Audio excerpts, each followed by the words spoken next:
Magandang gabi, Oriental, Mindoro. Mula sa bulwagang pambalitaan ng Tamaraw Vision Network, ako po si Angel Martana at ito po ang TVNet Newsline. Ikapito sa buwan ng Marso, taong 2026. Sa ulo natin mga balita. Bagong DOST Mimaropa Regional Director nanumpa sa tungkulin. DSWD nakatakda ng magbigay ng fuel subsidy sa mga tricycle drivers sa Calapan City. At sunog sa bundok ng bayan ng Bako na apula na. Ibigay ang maximum satisfaction ng pamilya at sa negosyo dahil tuloy-tuloy pa rin ang high-quality service mula sa una at pinagkakatiwalaan sa fast internet connection plus cable TV sa buong Mindoro, ang Tamaraw Vision Network. Serving to the max, sa TVNet kami. Una sa Mindoro, TVNet pa rin. For inquiries, magpunta na sa pinakamalapit na TVNet office sa inyong lugar.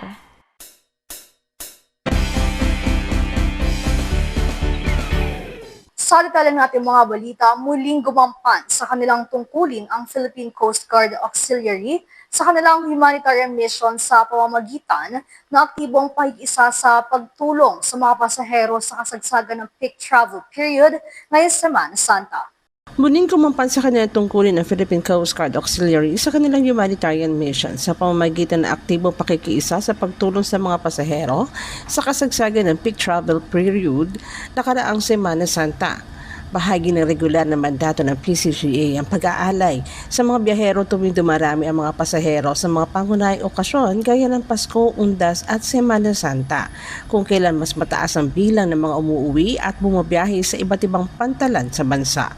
Ngayong taon ay sinagawa ang deployment ng mga miyembro ng PCGA alinsunod sa memorandum na inilabas at nilagdaan ni District Auxiliary Director CGA District Admiral Mark Leandro Mendoza na nag-aata sa mga auxiliary personnel sa kanilang area of responsibility na tumulong sa mga concerned agencies sa pagpapanatili ng kaayusan, kaligtasan at mabilis na serbisyo sa mga pantalan mula March 28 hanggang April 5, 2026.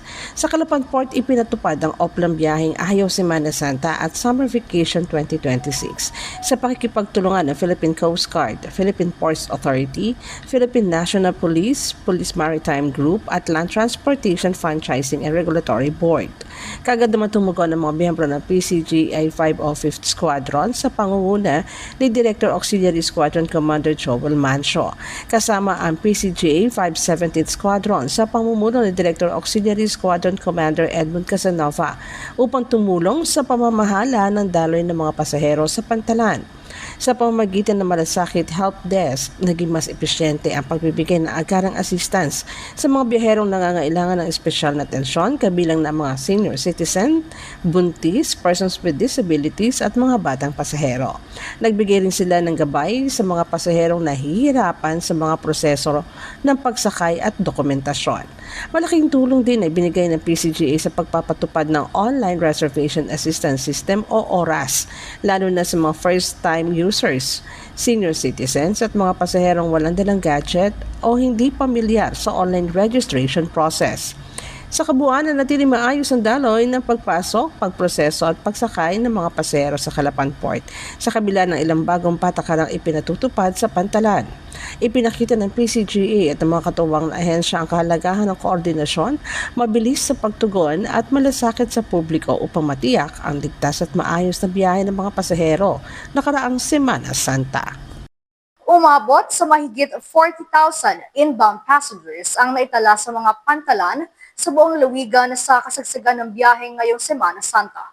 Ayon sa Provincial Disaster Risk Reduction and Management Office, naging maayos at mapayapa naman sa pangkalahatan ang operasyon sa mga pantalan sa lalawigan. Umabot sa mahigit 40,000 inbound passengers ang naitala sa mga pantalan sa buong lalawigan sa kasagsagan ng biyahe ngayong Semana Santa ayon sa Provincial Disaster Risk Reduction and Management Office. Sa ulat ng tanggapan as of 6 a.m. ng April 6, 2026, araw ng Lunes, iniulat na umabot sa kabuang 40,141 inbound passengers at 4,600 rolling cargos ang namonitor mula April 2 hanggang April 5 ng alas 10 ng gabi. Dagdag pa dito, mula hating gabi hanggang alas 5:48 ng umaga ng April 6, nadagdagan pa ng 1,417 pasahero at 201 rolling cargos ang dumating sa iba't ibang pantalan sa lalawigan. Samantala, nanatiling mataas din ang bilang ng outbound passengers kung saan naitala ang 38,046 na pasahero at 4,883 rolling cargos sa parehong nabanggit na panahon. Araw ng Lunes, nadagdagan pa ito ng 7,358 na pasahero at 552 rolling cargos na bumiyahe palabas sa lalawigan. Pinakamataas ang naitalang bilang sa Port of Calapan kung saan umabot sa 25,320 inbound at 22,760 outbound passengers ang naitala. Sa hiwalay na report nitong April 6, umabot sa 717 pasahero at 157 rolling cargos ang dumating habang 2,064 pasahero at 304 rolling cargos naman ang umalis. Sa Balatero Port, nakapagtala ng 14,022 inbound at 13,844 outbound passengers. Araw pa rin na Lunes, April 6, may karagdagang 577 inbound at 5,242 outbound travelers ang naitala. Samantala, patuloy din na maayos ang daloy ng biyahe sa Roxas Port na may 799 inbound at 1,442 outbound passengers sa parehong nabanggit na panahon. Ayon sa mga otoridad, nananatiling regular ang biyahe sa lahat ng pantalan at walang naitalang malaking aberya sa kasagsagan ng pagdagsa ng mga pasahero. Patuloy naman binabantayan ng mga kinukulang ahensya ang sitwasyon sa mga pantalan at ipinatutupad ang mga safety measures upang matiyak ang kaligtasan at kaayusan ng mga biyahero habang nagpapatuloy ang pag-uwi at pagbalik ng mga pasahero matapos ang Semana Santa. Isang makabuluhan na paggunita sa tradisyonal na salubong ang isinagawa sa Santo Niño Cathedral nitong linggo ng pagkabuhay bilang bahagi ng pagdiriwang ng Semana Santa. Narito ang report. Isang makabuluhan na paggunita sa tradisyonal na salubong ang isinagawa ng Santo Niño Cathedral nitong linggo ng pagkabuhay bilang bahagi ng Semana Santa. Matapos ang katahimikan ng Biyernes Santo at Sabado de Gloria, nagtipon ng maraming mananampalataya upang saksihan ang makasaysayang pagtatagpo ng mahal na Birheng Maria at ng muling nabuhay na si Hesukristo. Isang tagpo na sumisimbolo ng tagumpay ng buhay laban sa kamatayan, liwanag laban sa kadiliman at pag-asa laban sa dalamhati. Isa sa pinakatampok na bahagi ng ritual ang pagtanggal ng lambong ng Birheng Maria na sumasagisag sa pagwawakas ng kalungkutan at pagpasok ng kagalakan sa puso ng bawat Kristiyano. Kasabay nito ang awitan at panalangin ng mga deboto na lalong nagbigay buhay sa diwa ng paggunita. Ayon sa mga dumalo, ang salubong ay hindi lamang isang tradisyon kundi isang paalala na sa kabila ng mga pagsubok at bighati sa buhay, mayroong muling pagkabuhay at bagong simula na naghihintay. Ipinakita rin sa nasabing gawain na walang dilim ang magtatagal sapagkat sa piling ni Hesukristo, ang bawat wakas ay maaaring maging panibagong simula at ang bawat luha ay mapapalitan ng galak. Naging mapayapa at maayos ang kabuang paggunita sa lungsod sa tulong ng mga kinaungkulang ahensya at mga volunteer na nagbantay upang masiguro ang kaligtasan ng mga nakibahagi. Antabayanan ng iba pa mga balita sa aming pong pagbabalik. Bakit ka kasi kumabit? Alam mong di tama yan, di ba? Huwag ka nang gumamit ng pag-aari ng iba. Nakakaperwisyo ka sa mga legal na cable. Lumalabo ang signal nila. Mahiya ka naman, hoy. Illegal na cable mo, putulin na. Ano, gusto mo bang umabot pa sa kulungan? Umiwas ka na sa gulo tsaka skandalo. Huwag maging kabit. Magpakabit ng tama ngayon. Supported by PCTO. Good news po para sa lahat ng subscribers ng Cable TV at Cable Internet. Naisabatas na po ang Anti-Cable Television and Cable Internet Tapping Act of 2013.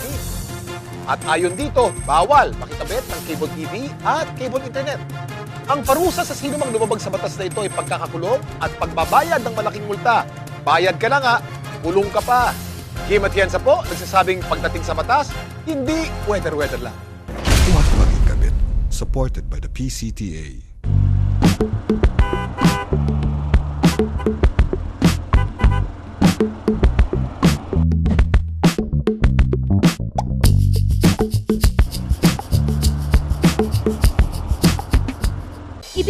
ang maximum satisfaction ng pamilya at sa negosyo dahil tuloy-tuloy pa rin ang high-quality service mula sa una at pinagkakatiwalaan sa fast internet connection plus cable TV sa buong Mindoro, ang Tamaraw Vision Network.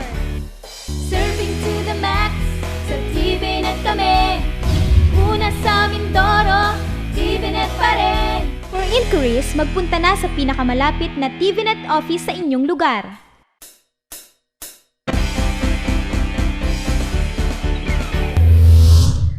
Sa pagpapatuloy ng ating mga balita, nakahanda ng ipamahagi ng Department of Social Welfare and Development ang fuel subsidy para sa mga tricycle drivers sa Calapan City bilang bahagi ng tulong ng pamahalaan sa patuloy na pagtaas ng presyo ng produktong petrolyo. Nakahanda ng ipamahagi ng Department of Social Welfare and Development o DSWD ang fuel subsidy para sa mga tricycle drivers sa Calapan City bilang bahagi ng tulong ng pamahalaan sa patuloy na pagtaas ng presyo ng produktong petrolyo. Isasagawa ang payout sa darating na April 8, 2026, araw yan ng Miyerkules, mula alas 6 ng umaga hanggang alas 5 ng hapon. Gaganapin ito sa iba't ibang lugar sa lungsod, kabilang ang Calapan City Plaza Pavilion, Santa Rita Covered Court, Pachoca Covered Court at City Hall Covered Court upang mas mapadali ang distribusyon sa bawat barangay. Ipatutupad ang payout batay sa barangay grouping upang maiwasan ang siksikan at mapanatili ang maayos na daloy ng pamamahagi. Pinapayuhan ng mga benepisyaryo na alamin na nakatalagang venue para sa kanilang barangay bago magtungo sa payout site. Kabilang sa mga kailangan dalhin ng mga kwalipikadong tricycle driver ang photocopy ng kanilang 2026 Motorized Tricycle Operators Permit o MTOP o papel ng prangkisa at photocopy ng valid ID gaya ng driver's license para sa verifikasyon. Ang programang ito ay bahagi ng patuloy na hakbang ng pamahalaan upang matulungan ang sektor ng transportasyon na lubos na naapektuhan ng pagtaas ng presyo ng krudo. Layunin nitong maibsan ang gastusin ng mga driver at mapanatili ang kanilang kabuhayan sa gitna ng hamon sa ekonomiya. Isasagawa ang payout sa pakikipagtulungan ng City Social Welfare and Development Department at Business Permits and Licensing Office sa lungsod na siyang nangasiwa sa maayos na implementasyon ng programa sa lokal na antas. Nagpahayag naman ng pasasalamat ang lokal na pamahalaan sa DSWD at sa iba pang katuwang na ehensya sa pagsasakatuparan na nasabing tulong pinansyal para sa mga tricycle driver na itinuturing na mahalagang bahagi ng pampublikong transportasyon sa lungsod ng Calapan. Pinaalalahanan din ng mga benepisyaryo na sumunod sa itinakdang schedule at panatilihin ang kaayusan sa mga payout site upang masiguro ang mabilis at maayos na distribusyon ng ayuda. Samantala, ayon kay Baco Mayor Alan Roldan, April 4 nang namataan ang usok sa bahagi ng Mount Halcon. Natukoy ito sa Sitio Sulong, Barangay Ignacio. Bagamat bulubundukin ang lugar ay agad itong respondihan ng mga konsernadong ahensya kasama ang mga katutubong mangyan sa lugar. Wala namang naitalang malaking halagang napinsala o nasawi sa naturang insidente. Sa ulat, nagtungo ang 4 na tauhan ng Baco Fire Station sakay ng 2 motorsiklo sa Sitio Sulong, Barangay San Ignacio matapos maitala ang isang non-structural fire o bush rubbish fire nitong Lunes, ika-6 ng Abril 2026. Ayon sa ulat, natanggap ang alarma dakong alas 11:20 ng umaga at agad na rumisponde ang mga bombero sa layong humigit kumurang ng 25 kilometro mula sa kanilang himpilan.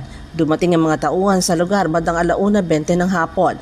Sa isinagawang paunang pagsusuri kasama si Barangay Councilor Alan de Ocampo, napagalamang ang sunog ay nasa decaying stage na o halos nauupos na may konting usok na lamang na namataan mula sa malayo. Batay naman sa pahayag ni Barangay Tanod Danny Damago na personal na nagtungo sa pinangyarihan bandang alas 10 ng umaga matapos ang 15 hanggang 20 kilometrong paglalakad sa bulubunduking lugar. Ang mga katutubong mangyan na naninirahan sa lugar ay agad na gumawa ng fire breaks upang mapigilan ang pagkalat ng apoy. Tinatayang umaabot sa 5 ektarya ng scrubland o lupang tinutubuan ng damo, kugon at mga palumpong ang naapektuhan ng sunog. Gayunman, wala na italang nasirang istruktura, nasugatan o nawalan ng tirahan. Ang nasabing lugar ay bahagi ng isang ancestral domain na tinitirahan ng mga katutubong mangyan. Ayon sa Bureau of Fire Protection BFP, wala pa ring tinatayang halagang pinsala sa insidente dahil puro damuhan at palumpong lamang ang nasunog. Patuloy ang paalala ng otoridad sa publiko na maging maingat sa pagsisiga lalo na sa mga tuyong damuhan upang maiwasan ang paglaganap ng sunog, partikular na sa mga bulubunduking lugar. Magbabalik po ang TVNet News Time makalipas ang ilang paalala.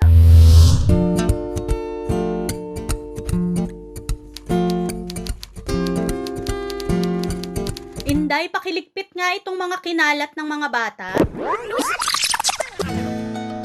Noon, gusto ko makapag-aral. Pero walang oras dahil full-time ang trabaho ko.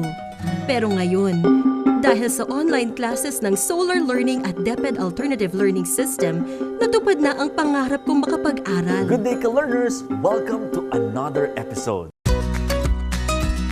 Hindi ko na kailangan pumasok sa eskwelahan. Nakakapag-aral ako sa oras na gusto ko. Anytime!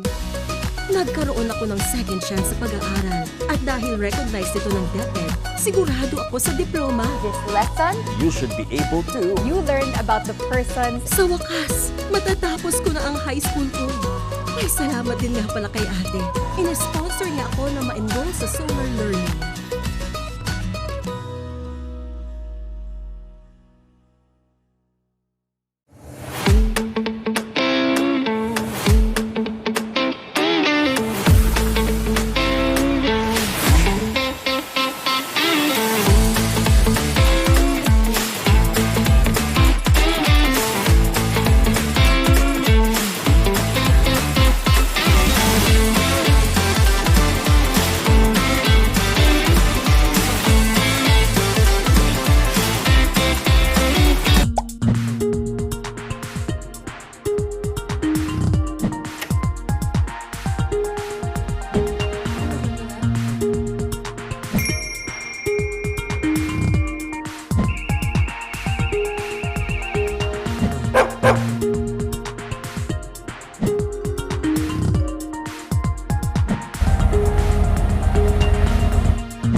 Ibigay ang maximum satisfaction ng pamilya at sa negosyo dahil tuloy-tuloy pa rin ang high-quality service mula sa una at pinagkakatiwalaan sa fast internet connection plus cable TV sa buong Mindoro, ang Tamaraw Vision Network.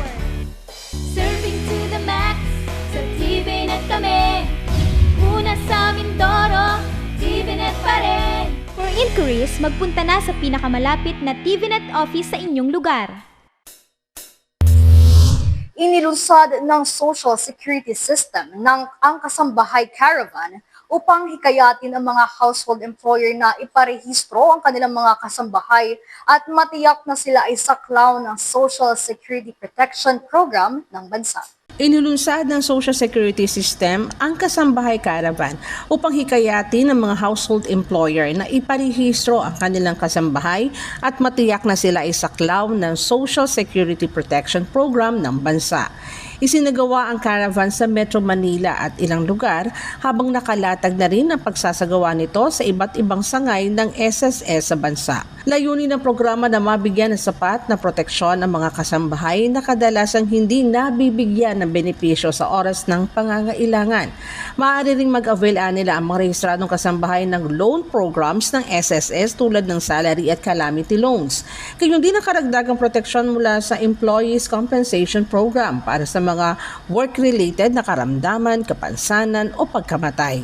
Samantala, binigyan diin ng SSS na mahalaga ang partisipasyon ng mga employer upang mapalawak ang social security coverage ng sektor ng kasambahay.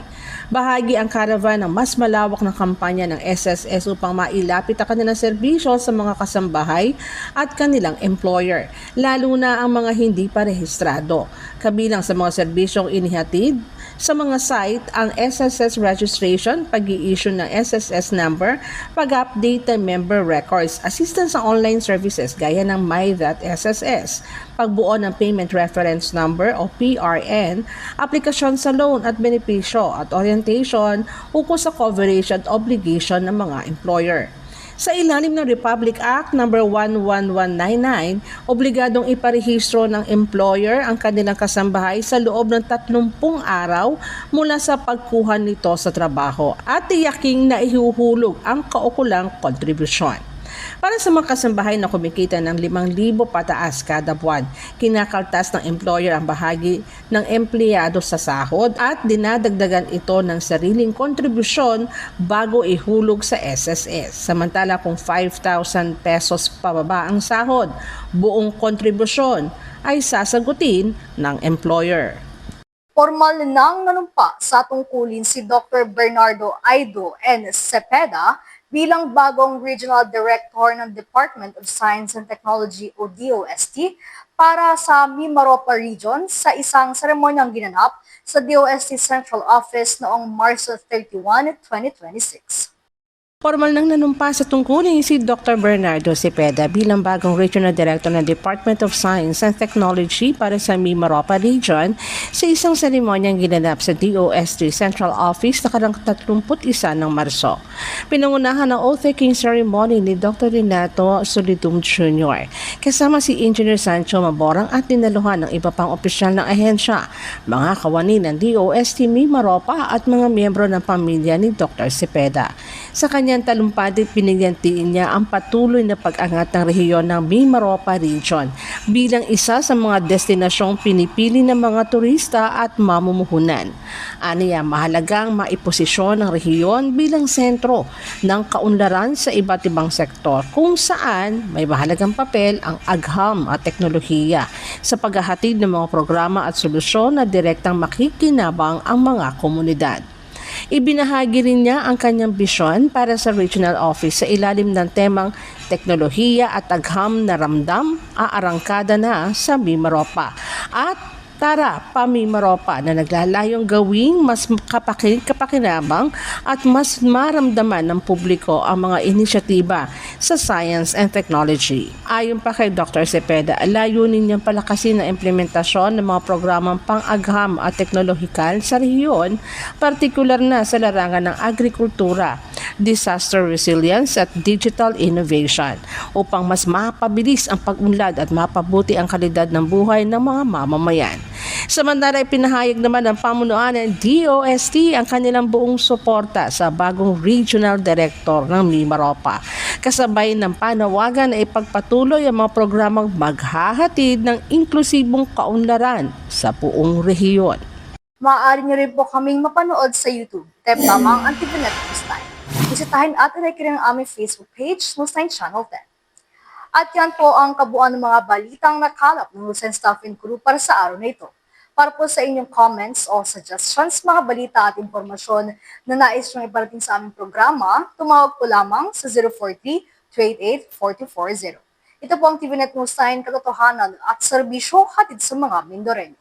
Ako po si Angel Malikdan. Maraming salamat sa inyong pagsubaybay.